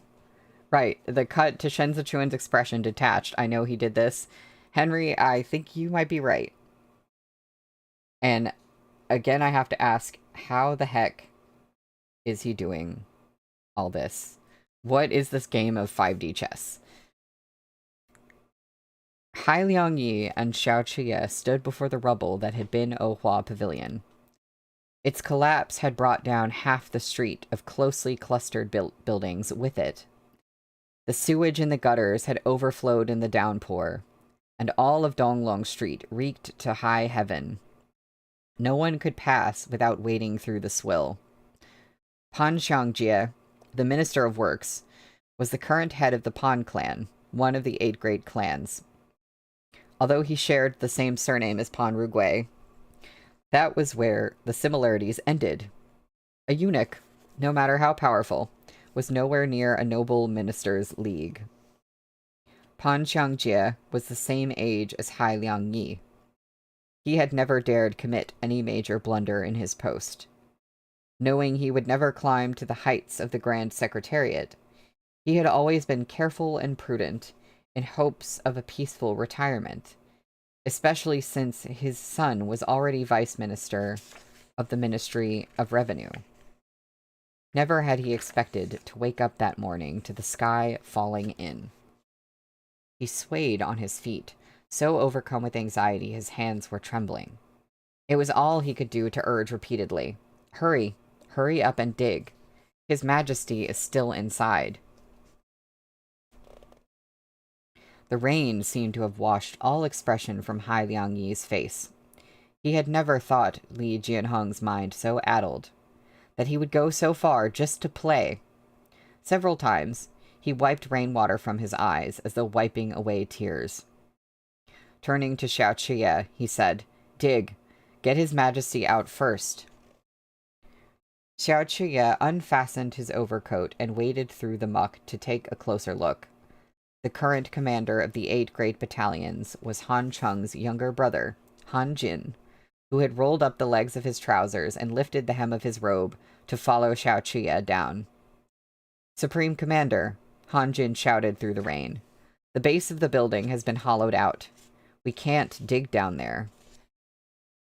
Not only had the foundation been hollowed out, it was filled with large copper vats. That's right. Oh no. Shi Hongshuan did that. No one was bold enough to mention it. The vats had been smashed to shards when the building collapsed. If Li Jianheng was down there, he was surely a goner. He would be the first emperor in the history of the Zhou Empire to be crushed to death while sneaking out to play. Which historian would dare record this? The very thought was crushingly depressing. His Majesty would have been resting in the upper levels last night. Shen Zichuan removed his blade and sloshed forward into the water. And this place isn't deep. There's no guarantee it won't collapse further. Xiao Qiye straightened up. "Get the men from the Ministry of Works." Sen Yu, having rushed over, arrived at this moment. The instant Shen Zichuan saw him, he turned to Hai Liangyi. "Secretariat Elder, it is imperative that the public ditch be dredged today. If this rain doesn't let up, the whole city will flood." "We're right up against the Kailing River at the back, too," Sen Yu said. "I just came from there. The buildings along the banks have already collapsed. Their foundations are soaked through. How long has it been since the stone of the dam was last repaired? Once the water level rises, half of Chudu will flood. What has the Ministry of Works been doing all these years? Pan Xiangjie, you addled fool. How many times have I told you about this?" Pan Xiangjie fell to his knees in the mud. "What could I have done?" The man's hair was practically gray, yet he wailed like a child. "How can you blame me? The Ministry of Revenue lord their power over us. I mentioned this to them years and years ago. What can I do if they don't allocate the funds and manpower? Sen Shunyi, what could I possibly do? He scooped up the filthy water in his hands, struggling to speak through his sobs. Banging his head against the ground as he kowtowed, he cried, "We're all going to pay for this with our lives." You are a senior official of the Imperial Court, Hai Liangyi bellowed. Pull yourself together. His Majesty's fate hangs in the balance. We don't know if he's dead or alive. This is an emergency. If you want to shift the blame, at least wait until we get him out. Take 800 men from the Imperial Army's patrol to join the Ministry of Works' effort to unclog the public ditch immediately. Tear down the illegally built houses. As for the Ministry of Revenue, have them total the state treasury money and gather those whose houses have collapsed at the Temple of Guilt so we can centralize the distribution of aid. The 8 great battalions shall patrol the major city gates. Entry and exit into the city must be accompanied by official documentation. We are at a critical juncture. We will need everyone to work as one to stabilize the situation. Don't lose your heads now.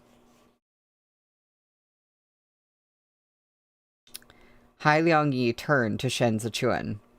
The embroidered uniform guard guards the inner palace. We can't afford to let anyone take advantage of the situation to stir up trouble. Should anyone defy these directives, you have my order to execute them on the spot. The rain poured around them. Hai Liangyi's direct, merciless commands instantly buttressed the shaky morale of the crowd. He took a few steps forward and removed his black official's hat. His Majesty is the Son of Heaven. Water running down his face, Hai Liangyi said with finality, Our great Zhou has reigned for a century. This is not the day it will fall.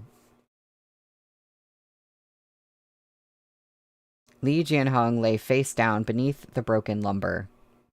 Icy water pouring on his neck jolted him awake. Hey, he's not dead. He found he could barely breathe. His chest was tightly wedged in the rubble, and his ribs ached terribly. He coughed and rasped out, "Help!" The word was hoarse and weak, too soft to be heard over the downpour. Li Jianheng shifted his gaze and saw that the courtesan beside him had gone cold.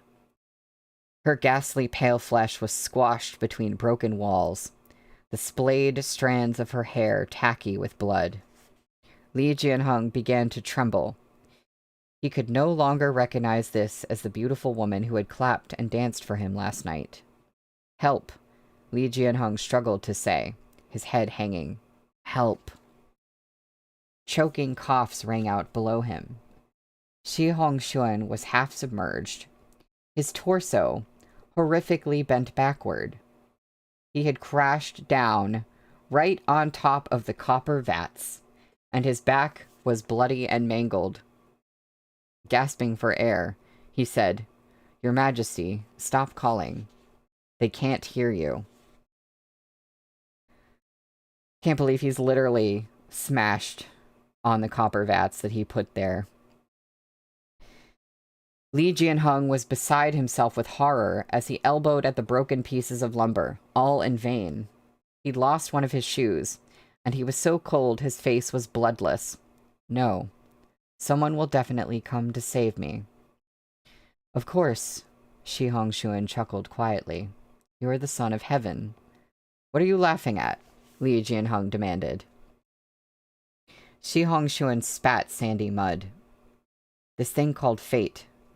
Don't you find it strange how people seem to repeat the same life with each cycle of reincarnation? Li Jianheng widened his eyes, but could see nothing. No, he said darkly. There's no cycle. Tell me. Shi Hongxuan shifted his body with some difficulty. Your Majesty's birth mother, with the surname Yue. Didn't she drown to death, too? Didn't she? The foul water splashed from his neck down his spine. Under this incessant drip, Li Jianheng swallowed. With difficulty, he recalled those ephemeral childhood memories. He looked at the courtesan's bloated and pale flesh again.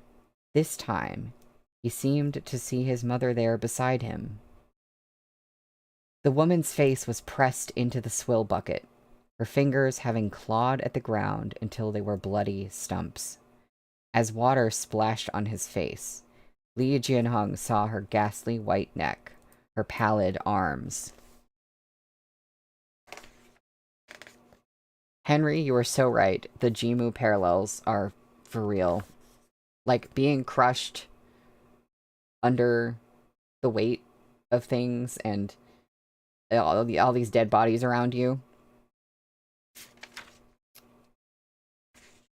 Didn't she? Hot tears pricked at Li Jianheng's eyes.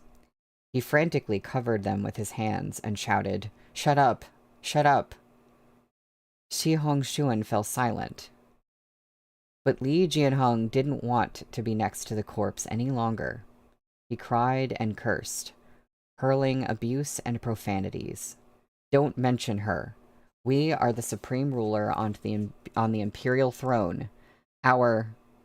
Panting heavily behind his fingers, Li Jianheng's face was harrowed.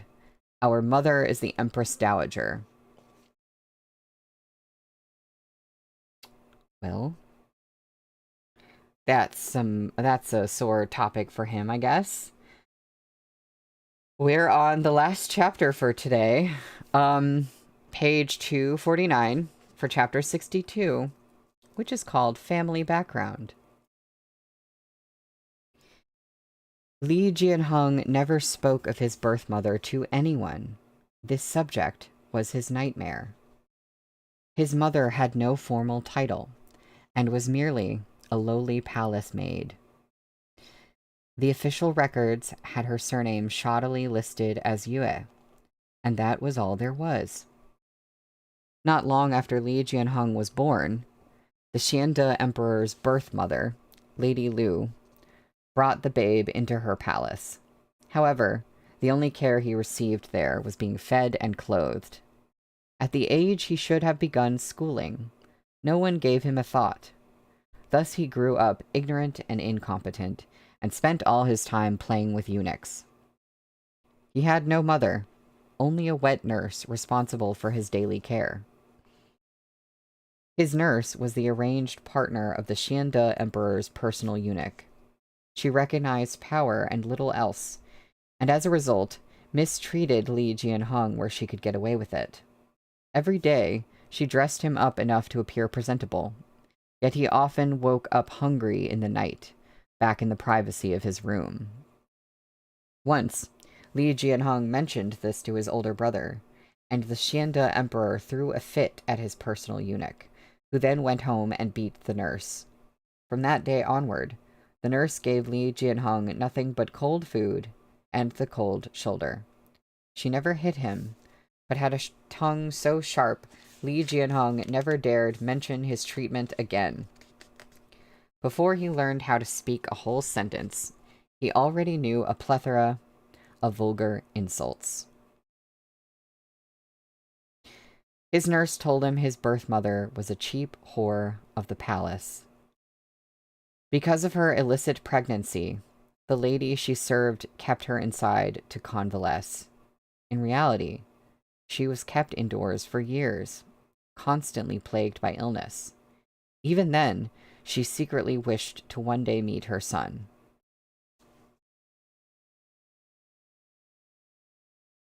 When Li Jianheng was 5, the Guangcheng Emperor came to Lady Lu's palace to check for the academic progress of Li Jianyun, who would become the Xiande Emperor.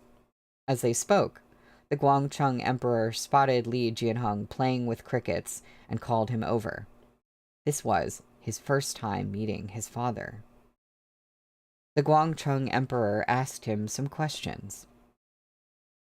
Li Jianheng held a cricket tightly in his hands. He didn't dare look at the emperor. He spoke ineloquently, stuttering over every question. The Guangcheng emperor found this child stupid. Li Jianhong was already 5, yet was unable to articulate himself, had not an ounce of decorum, and appeared meek. He possessed none of the aura of a royal scion. For his part, Li Jianhong had very much wanted to talk to the Guangcheng emperor, but was terrified by the stranger who didn't feel like his father. During the lengthy questioning, he began to cry. The Guangcheng emperor utterly disdained him. As a result, the first time he saw his father was also the last. Only after the Guangcheng emperor left did Li Jianhong realize he'd unwittingly squashed the cricket to death in his small hands. Back then, Li Jianyun was still in good health, the most favored son after the crown prince. He, too, thought Li Jianhong useless. But still he pitied him, so he petitioned the Guangcheng emperor and started to bring Li Jianhong along to classes with him. When Li Jianhong got to know the other princes, he found they were all living in the lap of luxury. He slowly came to realize that these boys weren't truly his brothers. They ridiculed him. They spoke of protocols and propriety. They made him bow and scrape before them. Li Jianhong didn't know he wasn't required to kneel and kowtow to his brothers upon seeing them. This was what they taught him, and not a single eunuch or palace maid ever stepped forward to pull him up. It was only when the crown prince and Li Jianyun were around that everyone acted with brotherly affection. But Li Jianhong didn't know what to say and had no one to talk to. Gradually, he stopped coming to class on time. He started to lie to Li Jianyun, feigning illness and sleeping in, doing his best to avoid his lessons at every opportunity. Eventually, Li Jianyun felt Li Jianhong was a lost cause. He couldn't be taught or set straight, and gave up on the boy. One day, Li Jianhong followed a eunuch through a dog hole in the palace walls. Whenever he squeezed his way through, the eunuchs would cover their mouths and snicker, then give him cast-off candies from the imperial bakery. The child was like a puppy coaxed into wagging his tail for a few scraps. Through that dog hole, he obtained many foods he had never tasted before. It was also through that dog hole that he first saw his mother. Li Jianhong didn't recognize this woman with the surname Yue.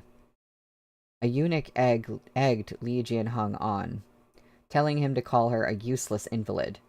So Li Jianhong spat on her and called her just that. The woman had leaned against the wall and cried as she gazed at him. Li Jianhong found her too odd. The way she looked at him frightened him, so much that he felt like crying too. His nurse had scolded him again when he returned, but when Li Jianhong got up to pee in the middle of the night, he heard his nurse having a secret tryst with the same eunuch who had goaded him to curse the strange woman. He accidentally kicked over the chamber pot and was caught red-handed by the two of them. After that night, newly afraid Li Jianhong would rat them out, the nurse gave him plenty of candy and never scolded him again. Instead, she held him in her arms and coddled him all day long. There were many kinds of sweets, including one called silk-nested tiger's eye candy. Henry, when you said Li Jianhong, I'm sorry I was ever mean to you. Feel free to do whatever you want. I'm really feeling that right now. Especially with the mention of where his favorite candy comes from. Also, yes, they're calling his mother an invalid. I think they said that she was really sickly or something. There were many kinds of sweets, including one called silk-nested tiger's eye candy. There was only so much of it every day, and Li Jianhong couldn't bear to eat it. He tagged along behind Li Jianyun and offered it to his older brother. That year, Li Jianyun's health started to deteriorate until he was too sick to even attend his classes. Lady Lu ordered an investigation of his food and drink, but turned up nothing. Every night, she wept at Li Jianyun's side. The imperial physicians came and went, but Li Jianyun never improved.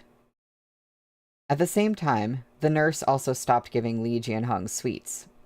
Li Jianheng had cried and wailed, demanding them, but the nurse told him the useless invalid woman he had cursed in the eastern courtyard had told on him and forbade him from eating candy again. Li Jianheng couldn't shake that silk-nested tiger's eye from his mind. He hated that sickly woman. The nurse assured him that if Li Jianheng wanted that candy again, he merely had to tell Lady Lu that the sickly woman had given him the sweets to begin with.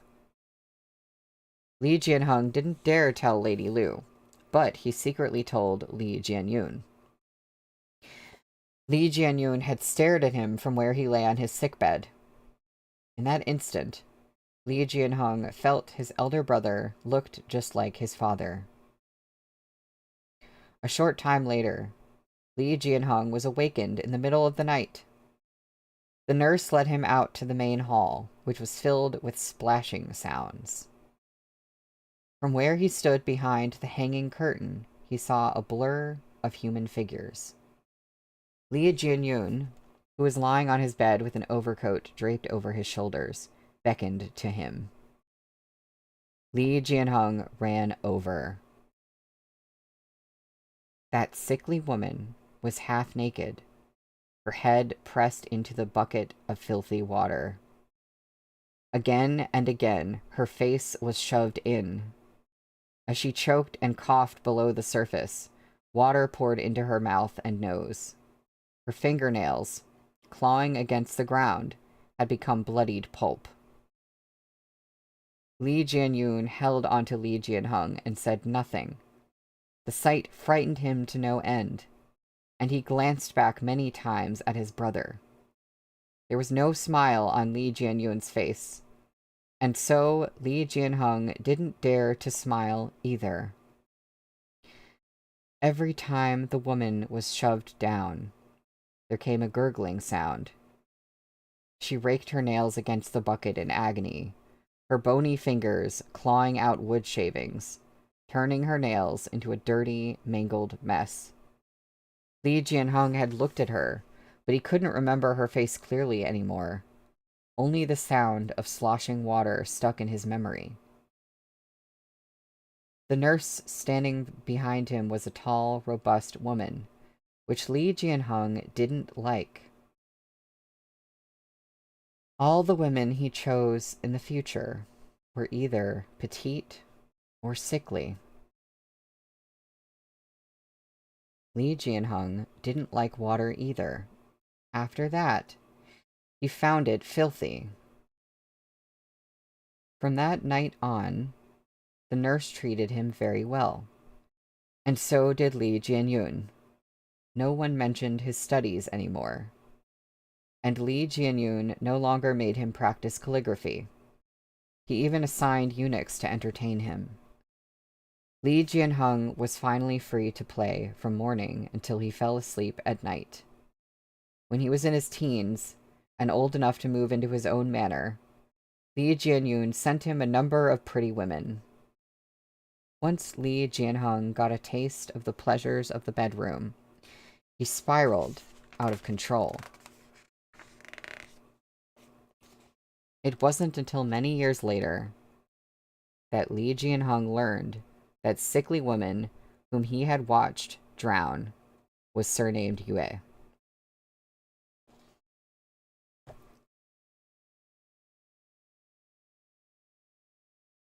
Well, sorry I had to read that. Our mother is the Empress Dowager. Li Jianheng's fingers trembled. He seemed to be saying it to Shi Hongxuan, And at the same time, to himself, he muttered it over and over like a man gone mad. This really did take an aha turn, Henry. Shi Hongxuan sniffled and listened to Li Jianhong rave. He couldn't help but grin. Your Majesty, if you truly wish everyone to think this, then you must accord the Empress Dowager the honor befitting a mother. The Empress Dowager, he hissed in pain, then continued, lacks a son at the moment. Li Jianhong felt a stabbing pain in his chest as he gasped for breath. He hastily wiped his tears with wet fingers. We know. I doubt you know, Shi Hongxuan said. Who gave you the audacity to speak to us in such a manner? Li Jianhong demanded. The words of a man on his deathbed always come from the heart. Blood oozed from the corners of Shi Hongxuan's mouth. He spat a few more times. If you and I don't get out of here, there will be no sovereign and his minister. Just two drowning rats in a pit. What kind of emperor are you? Back when Shao R lifted you onto the dragon throne, you ingratiated yourself with him and worshipped him like an ancestor. Have you forgotten? You have always been his master. He's supposed to risk his life for you. What logic is there in parents being grateful to their sons and grandchildren? The Xiao clan enjoys prestige and power only because of the Li Bei armored cavalry. Grateful to Xiao Qie? Such a ridiculous sentiment would be totally unheard of under the Guangcheng Emperor, only a few decades ago. I truly worry when I look at you. How does it feel, being a waste of an emperor? You sit so high, yet you aren't even as happy as I was when I romped around the salt works as an imperial merchant. If you continue to suffer such trifling indignities in your position, you may as well drown here with me today. In pain after having spoken so much, he grimaced and spent a moment catching his breath. As he listened to Li Jianhong's sobs, he began to weep himself. Your Majesty, Shi Hongxuan laid his heart bare. My mother was a woman from Qinzhou, of low birth. She only won my father's favor because her ma and pa made some money with guidance from the late Madame Yao. I might be a lawful second son, but I led a dog's life back at home. Why do you think I preferred to make my living on the Sea of Shuhai when I was 18, battered by wind and waves? It's because my parents wanted to hand the entire family fortune to my eldest brother. Later, I met with disaster at sea and was badly injured. My constitution was wrecked. I recuperated in Qinzhou for the better part of a year. See how obese I am now. It's all because of the tonifying herbs I consumed that brought me back from the brink of death. Ugly, right? Ha! But before I was injured, I was a handsome man.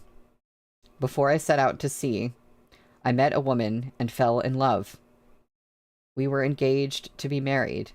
By the time I returned, she had married another.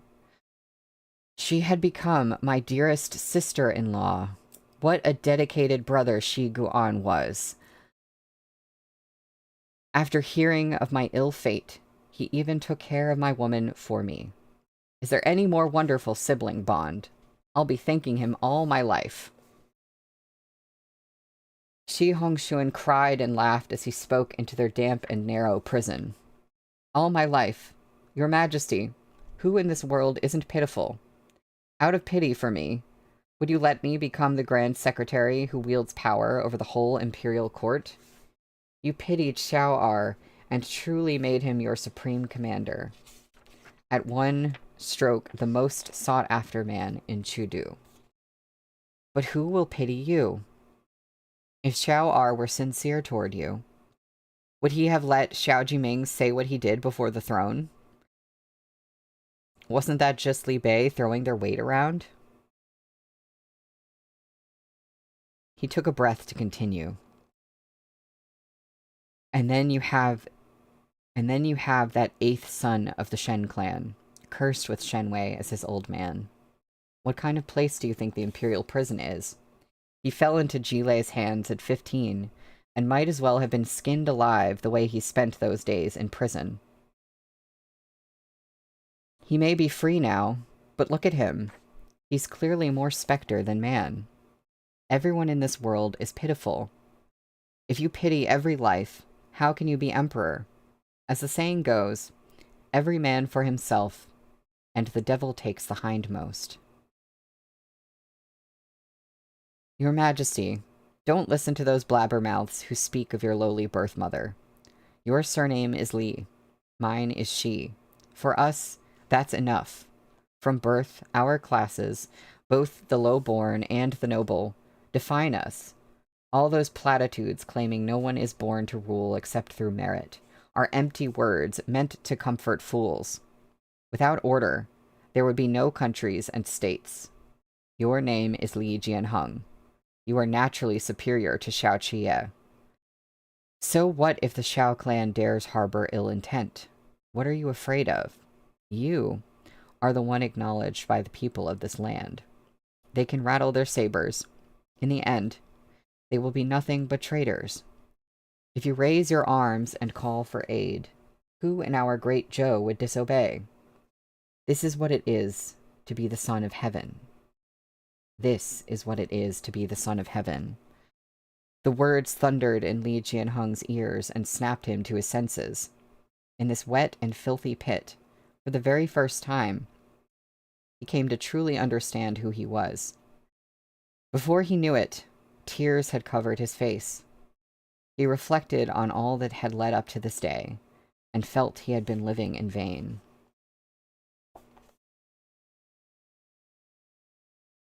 Also, thank you, Henry.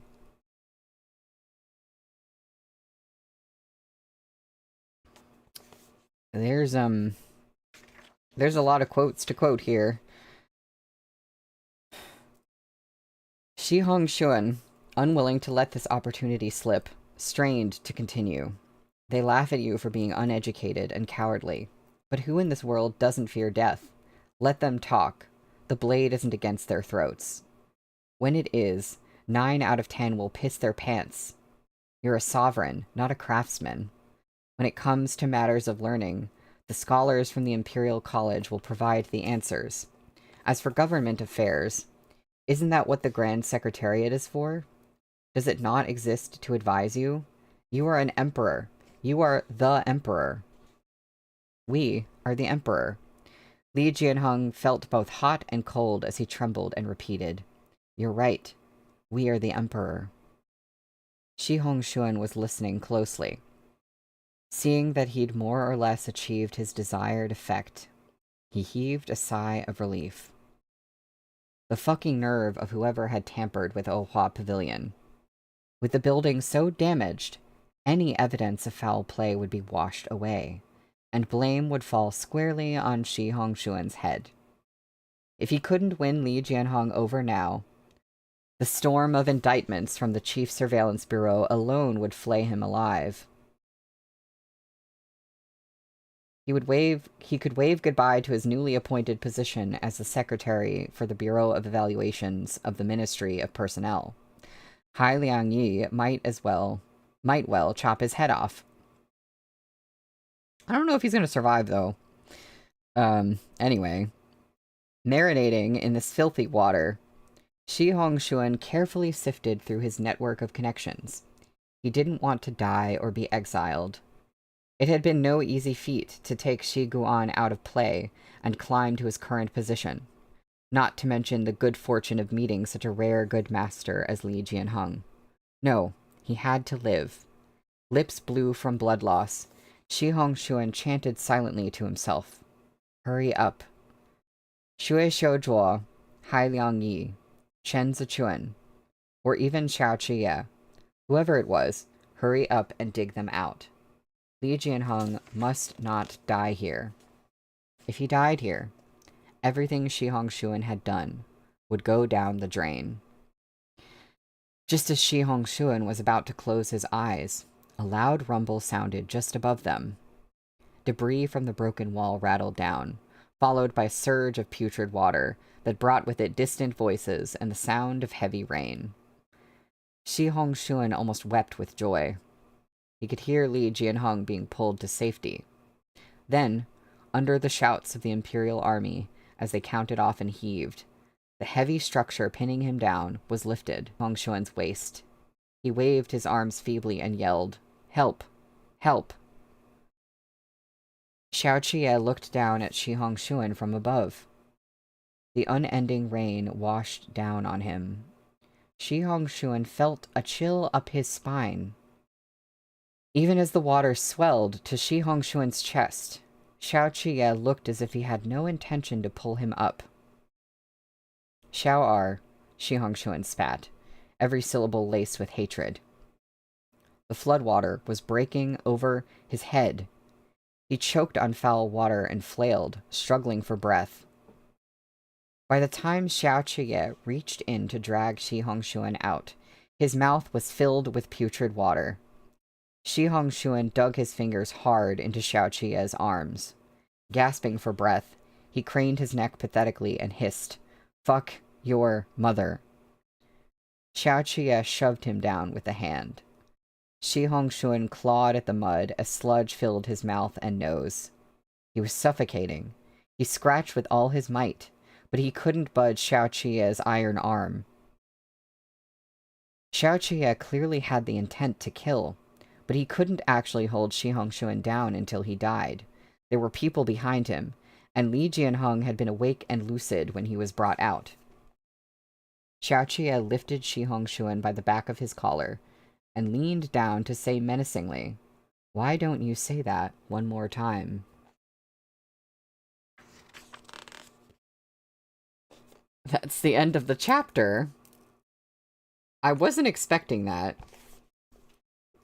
But, okay. That chapter was a lot. That chapter was a lot. I'm just trying to process, well, everything, but I'm trying to process, like, Xiao Qie, his, like, killing intent just there. And I guess it has to do with, based on what he's heard from Shen Zichuan, knowing that Shen Zichuan is, like, having to be careful what he reveals to Shi Hongxuan. I don't know if Xiao Qie is like, fuck this guy, he's a threat to Shen Zichuan. Like, I don't know if that was it, or what that was about, exactly. But, okay. So much happened.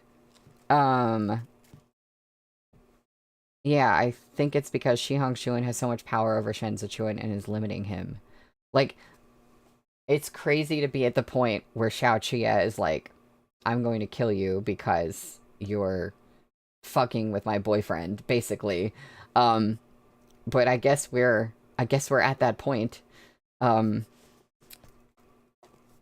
my gosh. Okay. So,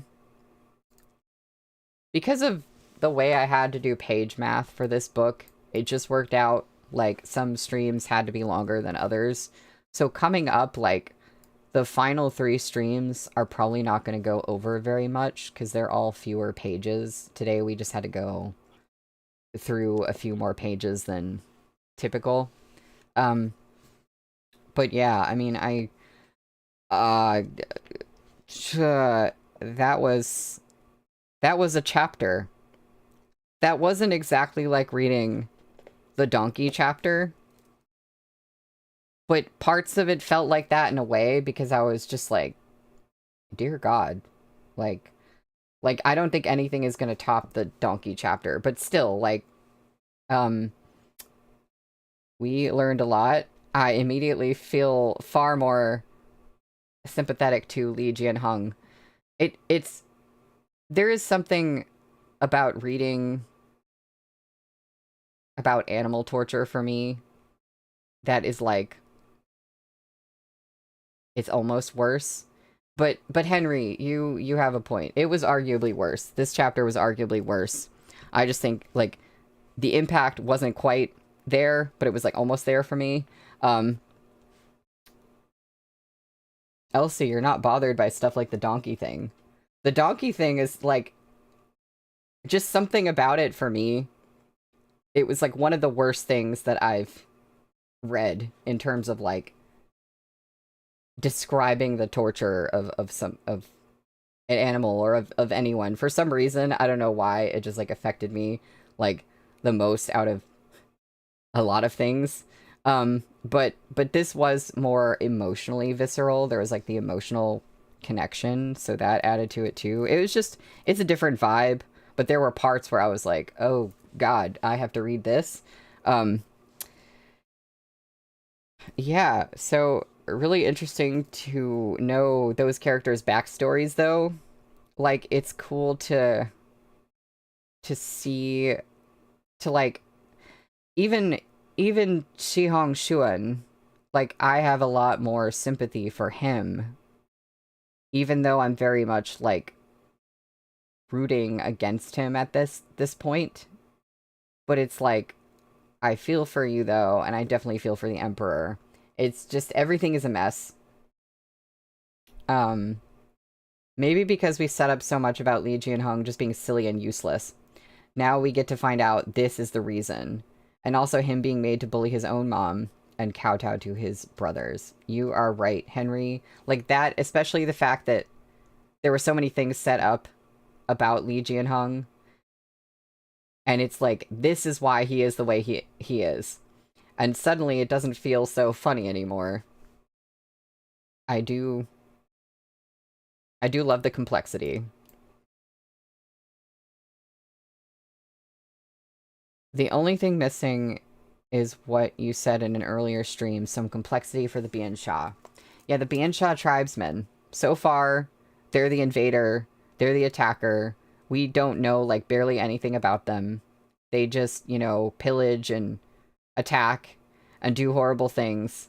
And it would be interesting to see if later in the series we get more about them and we actually get, like, their perspective in some way. I want to believe that we'll get that because, like, this series has been very complex and we just got backstory that made us sympathize with characters that we, like, didn't necessarily think we were going to sympathize with. So I'm, like, kind of hoping we get something like that because I would just prefer that, like, complexity. It would just feel more fair. I don't know if we're going to get that, but I'm kind of like, at first I was like, nah, it's probably not going to happen. Now I'm like, well, maybe.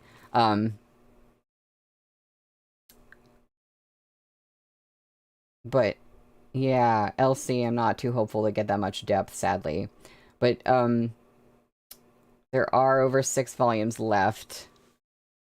So there is a possibility that we will. It might take a while. It might come at an unexpected time. But I think it's possible. Whereas before I was just, like, feeling like, no, that's not going to happen. So that's interesting. But yeah, I've got to go. Thank y'all for coming to the stream.